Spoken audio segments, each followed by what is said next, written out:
PN 22 tahun, pria yang belakangan diketahui seorang pelatih futsal ini, ditangkap polisi dari Unit 1 Subdit 4 PPA di Treskrim Polda Sumsel karena dilaporkan melakukan pelecehan seksual pada dua anak asuhnya yang berusia 15 tahun. Warga Pelaju Palembang ini dalam melakukan kejahatannya merayu korban dengan uang Rp100.000. Perbuatan tersangka terungkap setelah korban mengadu pada orang tuanya. Kemudian salah satu orang tua korban melapor ke Polda Sumsel. Saat menangkap tersangka, polisi juga menyita pakaian tersangka dan korban. Perannya di mana pelaku itu ada kirim pesan kepada korban dan mengajak untuk melakukan oral. Selanjutnya si pelaku pun juga menjanjikan untuk akan memberikan uang senilai Rp100.000. Itu anak-anak korban itu? Iya, anak-anak umur 15 tahun. Emang pelaku ini udah baru sekali atau udah banyak Bu datang kita Bu sekarang? Kalau pelakunya berdasarkan pengakuan kita untuk saat ini masih baru pertama kali.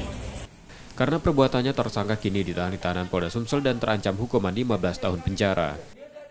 Reski Oktora, Muklas Diferensial, Kompas TV, Palembang, Sumatera Selatan.